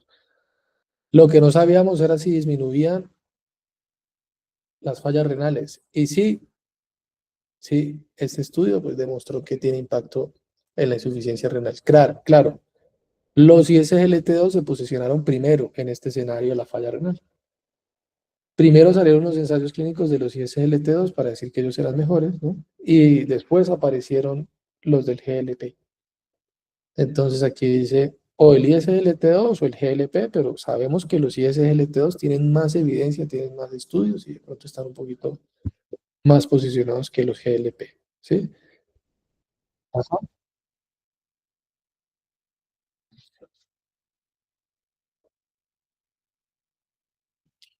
Más bajitas, ¿sí? Está contraindicado. Y eso aparece de hecho en la guía colombiana, y salen las tasas de filtrado para los dos, ¿no? Ahí salen cuándo sí, cuándo no y cuándo están contraindicados. En la tablita colombiana, que es muy parecida a la de la ADA, sale contraindicado en este punto, contraindicado en este punto, ¿sí? Y lo otro, pues, que los GLP serán una desventaja mientras se tengan que inyectar. Mientras eso se tenga que inyectar, eso es una desventaja, ¿sí? Ahora hay GLPs tomados por vía oral, sí, también hay tomados, ya lo sabemos, ¿no? Pero si el inyectado cuesta, bueno, los tomados cuestan muchísimo. También cuesta mucho dinero. ¿Listo? Entonces se vuelve un problema de acceso, ¿sí? GLP, bueno, cuando quieran perseguir el peso, el GLP. Los que más bajan de peso, los que bajan también harto, los que neutral, los de PP4 y esto, pues esto no baja de peso, ¿no? Si no me importa que el paciente baje de peso, el de PP4 se lo puedo poner, ¿no? Y después aparecen los otros, ¿no? Las sulfonilurias, sulfonilurias, países en donde no llegan ni las insulinas ni nada más, las sulfonilurias. Y ya se acabó la decisión de qué medicamento, ¿sí? Las glitazonas, bueno, a esto le haces muchas críticas, ¿no? ¿Cómo es posible que todavía sigan escribiendo aquí pioglitazona? Ese mercado ya lo debería, ese medicamento ya lo deberían sacar del mundo de los antidiabéticos, deberían sacarlos, ¿sí? Por los problemas de seguridad que tienen. Pero ahí lo dejan anotadito todavía. ¿Quedó claro, no, estimados? Más o menos cuál es la idea, ¿sí? Bien. La guía colombiana dice lo mismo que esto, tal cual lo mismo. Entonces el estudio Flow motivó esto de el uso de los GLP en falla renal, ¿no? Pues diabetes y falla cardíaca, bueno, los ISGLT2 tienen. El problema era aquí, cuando la FEBI era reducida o ligeramente reducida, o cuando la FEBI era preservada. Ahí la evidencia ya cascabeleaba mucho, ya no era 1A, ¿no? Entonces todo era 2B, 2B, 2B, 2B, porque la evidencia no era tan clara cuando los pacientes tenían FEBI preservada y levemente reducida, y ahí fue cuando llegó el Emperor, ¿no? Y con los estudios del Emperor y los de DAPA, entonces la guía no se casó con ninguno de los dos. Recomendación para el tratamiento de falla cardíaca, ¿no? Con FEBI preservada, o DAPA o EMPA, pero no quedó solo EMPA, ¿no? ¿Y cuál es mejor? Bueno, uno responde, pues hay un estudio en Corea del Sur con 300 pacientes muy mal diseñado, que no me acuerdo ni qué fue lo que concluyó. ¿Qué fue lo que concluyó ese estudio de Corea del Sur? ¿Se acuerdan, estimados? ¿Queda para mejor? Bueno, pero no le vamos a creer al estudio, ¿no? A ese no. Después yo les mostré un estudio de cohorte con 100.000 pacientes, con 100.000. Y ahí DAPA ganaba en algunos momenticos, pero esa diferencia no era relevante. Conclusión, EMPA-DAPA. ¿De qué? Bueno, depende de quién lo esté visitando. Ya depende de la visita médica. De verdad, hay un estudio, ¿no? En donde se ve cómo aumentan las prescripciones de ciertos grupos de fármacos que tienen que ver con este tema, en la medida que van invitando a los médicos a almorzar. Entonces, aquí hay un almuerzo, aquí hay una fórmula de X medicamento. Aquí hay otro almuerzo, aquí hay otra fórmula. Es una correlación muy buena, ¿no? Casi que causal. Yo puedo calcular causalidad con prevalencias, con estudios de prevalencia.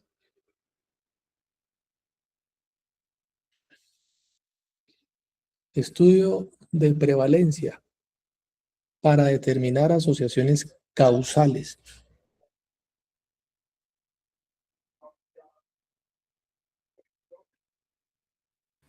Pues según lo que yo entendía, no, con esos estudios de prevalencia no se podía establecer una causalidad.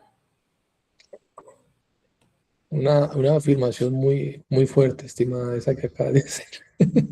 No, pero es que si yo y la investigación no nos llevamos bien, yo como que voy a No, dejar pero de opinar de te la la tienes que llevar, ¿no? Le tienen que clase. coger gusto, le tienen que coger gusto porque eso hace que ustedes sean No, yo diferentes. amo mucho la investigación, pero en sus clases todo lo que yo digo es un debate en cuestión de la investigación.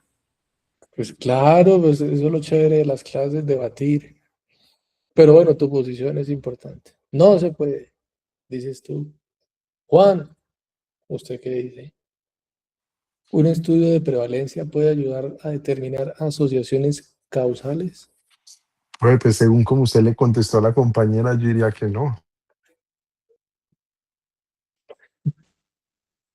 No, sería al revés. ¿O Profe, es que a ver, sí? los, es- si los, si los estudios de prevalencia miden la exposición y la enfermedad al mismo tiempo, Esto, mire, vea, me expongo al almuerzo y salió una fórmula. por eso no me van ¿Sí? a permitir determinar el tiempo, la temporalidad. Y aquí no hay Entonces no sabemos temporalidad, si vea. no, pero no sabemos si la exposición ocurrió antes o después de la enfermedad. No establecen una relación causa-efecto. Pues estamos Solo, hablando de que se expusieron a un almuerzo ay, en bueno, el no sé. mejor restaurante de Armenia. ¿Sabe Y qué? después del almuerzo salió una fórmula. Y después volvieron a evaluar otro almuerzo y salió otra y otra. ¿Se puede o no se puede? Para no darle tantas vueltas más. ¿Sí o no? Me retiro de Sí, la discusión. profe. Sí. ¿Quién dijo que sí? Mafe. O no sé quién. Cristian dice que también. Yo también digo que también. Sí, profe, porque si se están ejecutando las muestras a los pacientes y ahí se está presentando el evento, pues es por ese medicamento que se está causando ese evento. Pues lo veo de esa forma, no sé. Puede ser Entonces, por otra cosa, ¿no? Puede ser que muchas fórmulas ahora de verdad los médicos quieran formular eso de forma autónoma. Pero tiene que ser una coincidencia muy grande en la vida que esto sea así, ¿no? Entonces, pues ojo, ¿no? Eso, EMPA y DAPA, difícil decisión. O para que no se vea sospechoso, miti miti. Este EMPA, este DAPA, este EMPA, este DAPA. Profe, entonces, ¿a usted cuántos almuerzos le han invitado hoy? No, no, no, ya. Yo ya no recibo visitas. Ya no recibo visitas. No, pues uno los atendía, ¿no?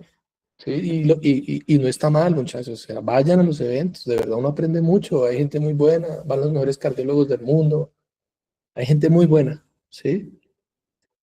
Pero hay que ser críticos en el buen sentido, ¿no?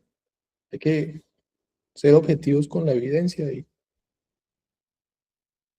y no casarnos con una de las dos. O por qué nos vamos a casar con EMPA o por qué con DAPA. ¿Qué hará que ustedes formulen más una que la otra? Díganme ustedes qué harán. yo creo que los beneficios que le otorga pues al paciente que uno le esté medicando. Y los dos dicen los estudios que dan beneficios. Porque mira que la evidencia, según la AJA, que es mejor dicho, la AJA es la AJA, ¿no?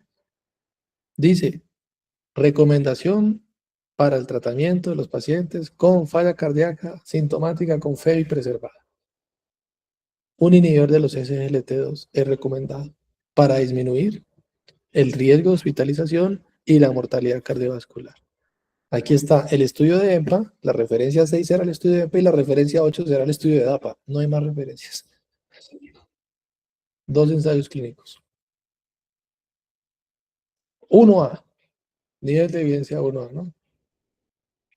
Pero los dos han demostrado beneficios, ¿no? Pero al final uno, ¿por qué se va por el otro? Pues créanme que yo no estoy hablando mal de la industria, pero la industria motiva a que uno formule más uno que otro también, créanme, ¿sí? Y ustedes van a los congresos y salen con mercado, ¿no? Con un montón de muestras médicas y lapiceros y USBs, cuadernos, mejor dicho, Cuadernos. el que más bolsas saque es el que gana. ¿No? Y Parece las que tulas sirven para ir a los supermercados. entonces tienen que ser críticos, pero estimados, ¿ustedes creen que los estudios de prevalencia sí sirven para asociaciones causales o no? ¿Sí o no? Nos vamos con un sí o con un no y ya. No, no, no alargamos el tema ahí.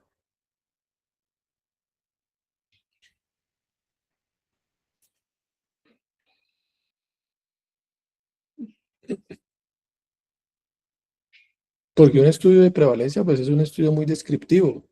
Y los estudios descriptivos difícilmente establecen asociaciones causales. Pero pues yo les voy a dar mi opinión, yo digo que sí, ¿no? Cada uno se puede dar una opinión diferente. Pero mi opinión es que sí se puede. ¿Listo? No es lo más frecuente, pero se puede. Se puede.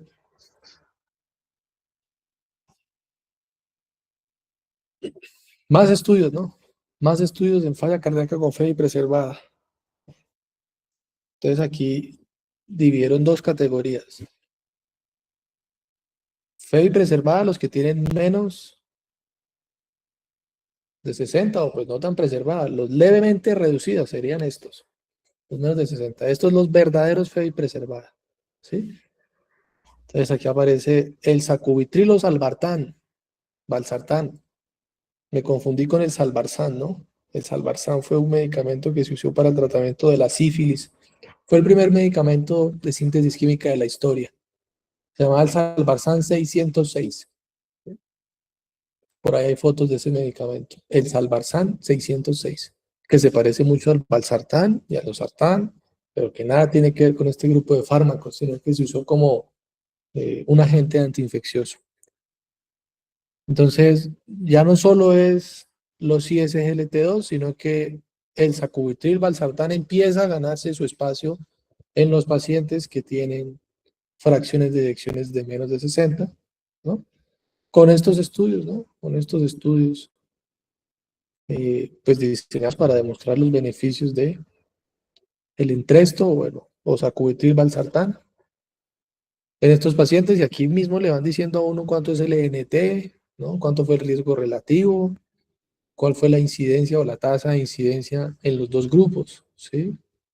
Ahí la diferencia de tasas, pues realmente no es mucha, ¿sí? 7 pacientes, 7 pacienticos fue la diferencia de incidencia, ¿listo? Entonces, ojo, que hay nuevos estudios que empiezan a posicionar a otros fármacos dentro de lo que es la falla cardíaca con fe y preservada, ¿no? Desenlace primario en los pacientes que tienen fracción de eyección entre 40 y 49, ¿no? Entonces, combinaciones farmacológicas, abril del 2024 para fracción de eyección, falla cardíaca con fracción de eyección, levemente reducida y preservada. Los ARNI ya empiezan a mostrar beneficios, los MRA también, los ISGLT2 pues también, ARNI más MR, ARNI con ISGLT2, MR, todo empieza a mostrar beneficios, ¿sí? Incluso esto, ¿no? Esta combinación de un ARNI con el MR, con el ISGLT2, como si fuera un paciente pues con falla cardíaca francamente reducida, ¿no? Con sus respectivos HR, pues al final a todo el mundo le dio un resultado, ¿no?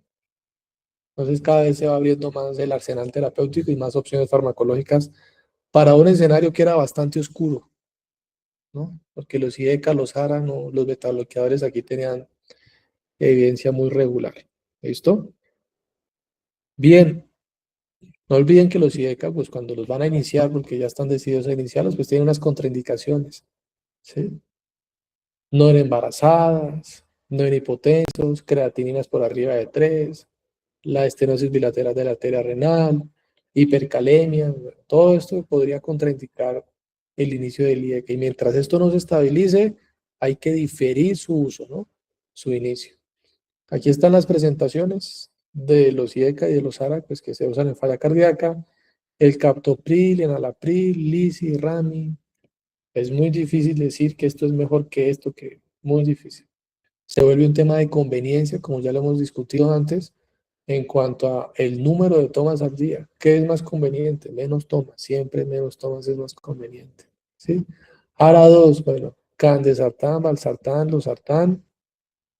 Difícil decir que uno es mejor que otro, por eso de que los estudios cabeza a cabeza no existen o serán muy escasos. Entre ellos las comparaciones serán, en ensayos clínicos, pues serán siempre muy escasas. Esos ensayos clínicos usualmente nadie los quiere hacer, ni patrocinar, ni nadie quiere asumir el riesgo de quedar mal parado frente a otro medicamento en un ensayo clínico. Entonces es un tema de conveniencia, ¿no? Al día, o cada 12 horas. ¿Qué será mejor? Es más conveniente una toma al día. ¿Listo?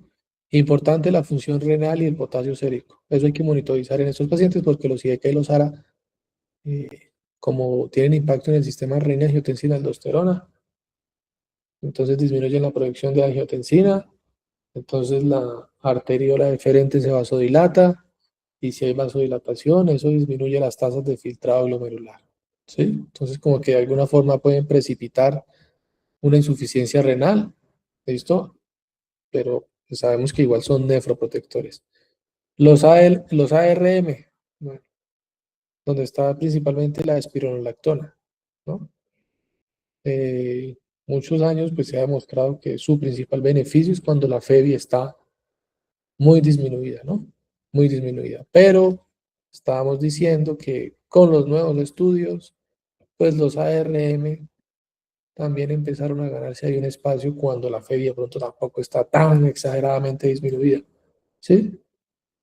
Porque siempre se ha sabido que una ARM tendrá su espacio en falla cardíaca cuando la FEBI está por abajo de 40. A todo el mundo hay que ponerlo. 35, 30, bueno, hay que ponerlo. Pero en esto de la EMT reducida como que no era tan clara la evidencia y hay estudios que dicen, sí, también tienen ¿sí? Su beneficio. ¿Listo? Esta es como la indicación reina de los ARM, fracción de eyección menos de 35. ¿Sí? Pero nueva evidencia los posiciona en falla cardíaca en otros escenarios. Como es un diurético ahorrador de potasio, pues sí o sí el potasio es importante, ¿no?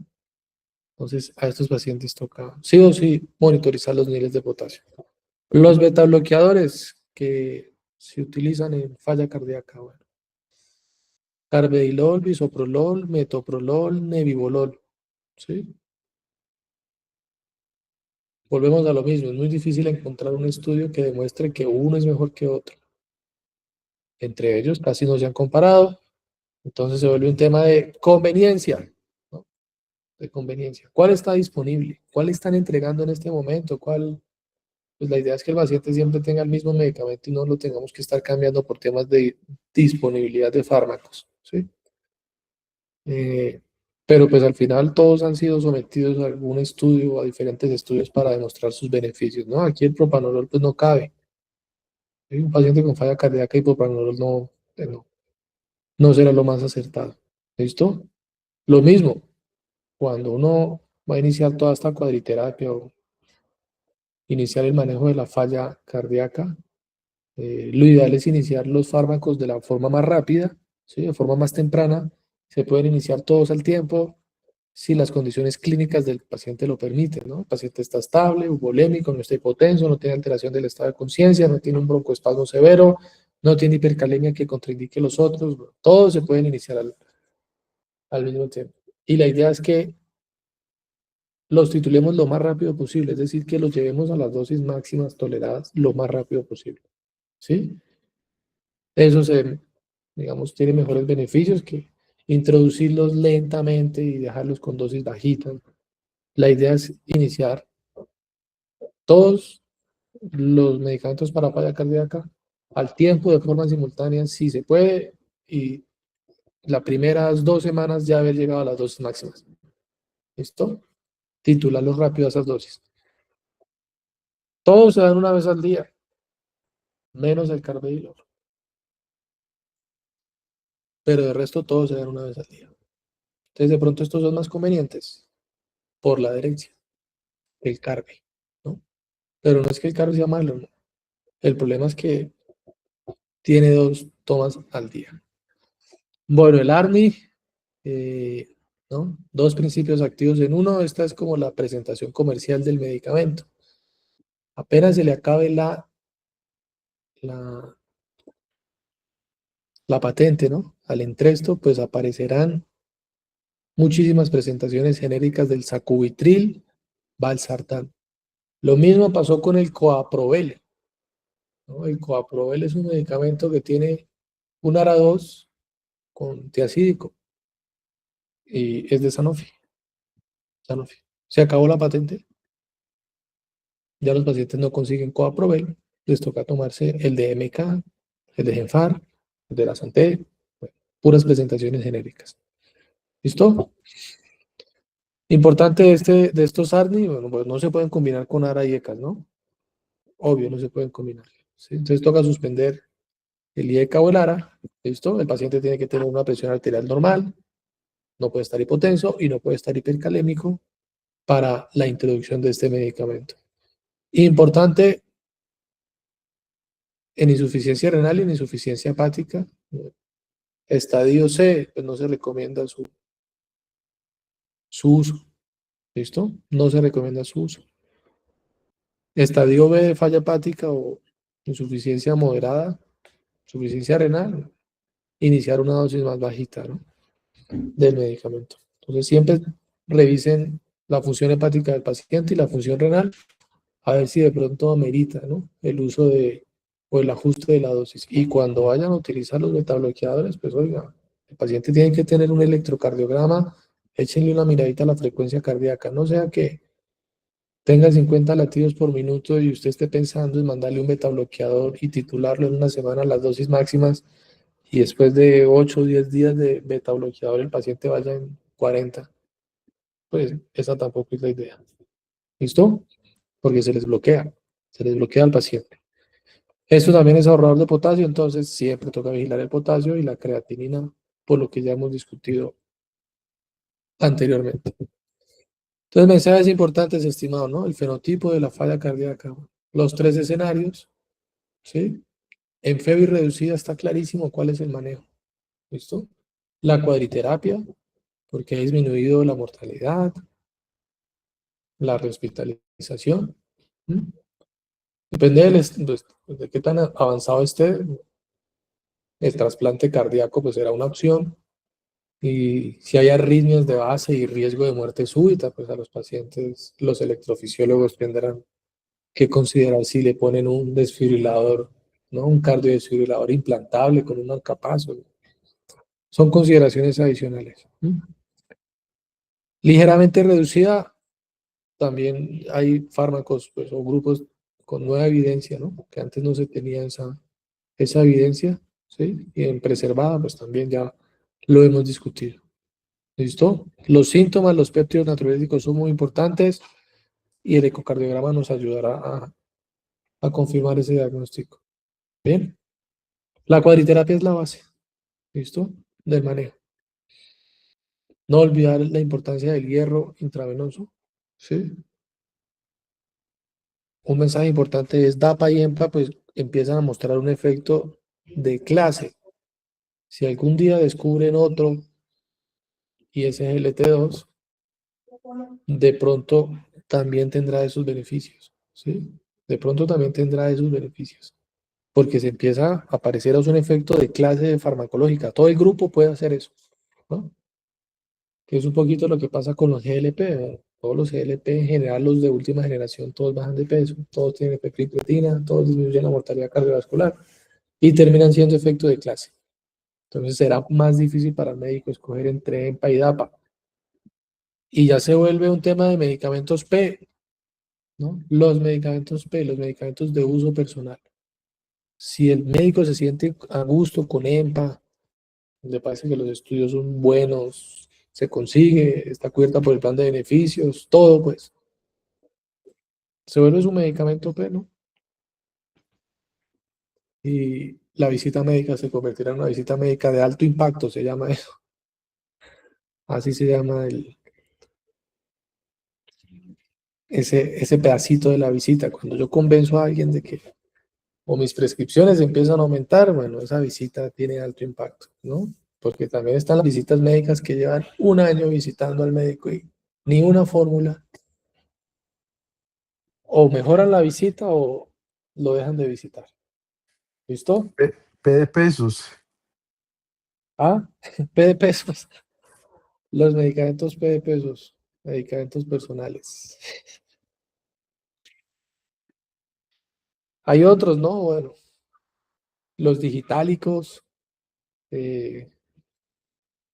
los sensibilizadores del calcio, en donde está el levosimendan, cuando la falla cardíaca está muy avanzada y el paciente está muy sintomático, pues le hacen infusiones de levosimendan, ¿sí? El omecantib, que también se puede utilizar, pero pues, los resultados ya de eficacia no son tan, ¿no?, impactantes como los de estas terapias, ¿sí? Pero pues hay opciones, hay otros fármacos ahí, pero que de pronto en la práctica clínica pues no son tan frecuentes. ¿Listo? En diabetes y falla cardíaca, los ISGLT2, la muerte, los eventos y la progresión de la falla renal. En FA, porque los pacientes pueden tener falla cardíaca con fibrilación auricular, bueno, Apixia y Rivaroxa se prefieren, ¿no?, por encima de warfarina. Entonces, a veces está el paciente que tiene fibrilación auricular más falla cardíaca. De hecho, uno de los criterios ¿no?, de la escala del CHA2-VAX, pues es la cardiopatía. Si el paciente tiene cardiopatía, pues eso es un factor de riesgo más alto para que haga un evento trombótico por tener FA, que le generará un flujo turbulento. Entonces, Apixia y Rivaroxa se posicionan mejor que warfarina. ¿Listo? Sí, es que ese es el escenario. Entonces, este es el consenso colombiano de falla cardíaca del 2022, ¿no? Entonces, inicio, bueno, si el paciente está en urgencias, pues la descongestión será lo más importante. Y una vez se descongestione y el paciente está estable, ponerle todo, ¿no? Estamos hablando de fracción de eyección reducida. Bueno, ponerle todo. El beta bloqueador, el ARNI, el IECA o el ARA. Los IECA tienen buena evidencia, los ARA tienen buena evidencia. Los ARNI ganan por un poquito sobre estos dos. El ARM y el ISGLT2. Si no hay contraindicación, los 4. Siempre el manejo del hierro. Oiga, quedamos con la tarea, ¿no?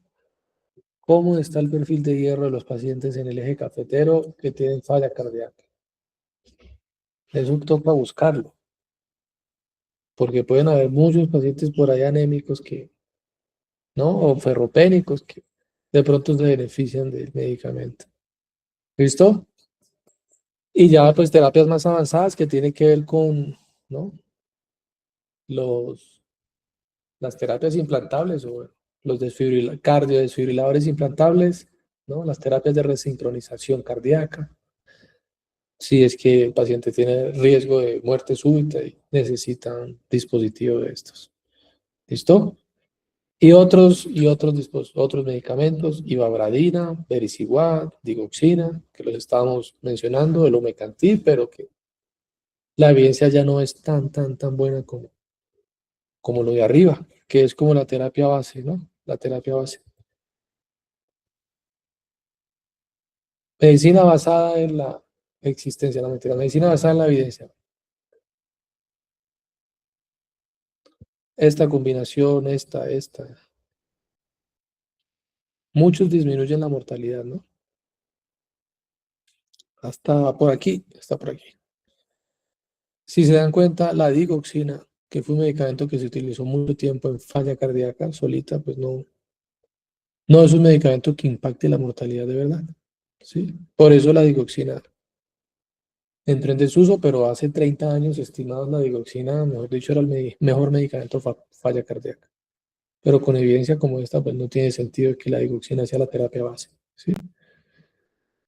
Entonces, conclusión, como estos estudios, estas gráficas muestran que los ARNI, los betabloqueadores, el MR y el SGLT2 es el que tiene la medida de asociación más chiquita, ¿no? De pronto es el que más beneficia a los pacientes y por eso este esquema se ha posicionado tanto por encima de otras posibles combinaciones de los medicamentos. ¿Listo? ¿Dudas, preguntas? Nada, justo a tiempo, vea, 7 minutos de recreo. Lo que tocó correr porque Le pague, usted es muy generoso. no me respondieron lo de la pregunta.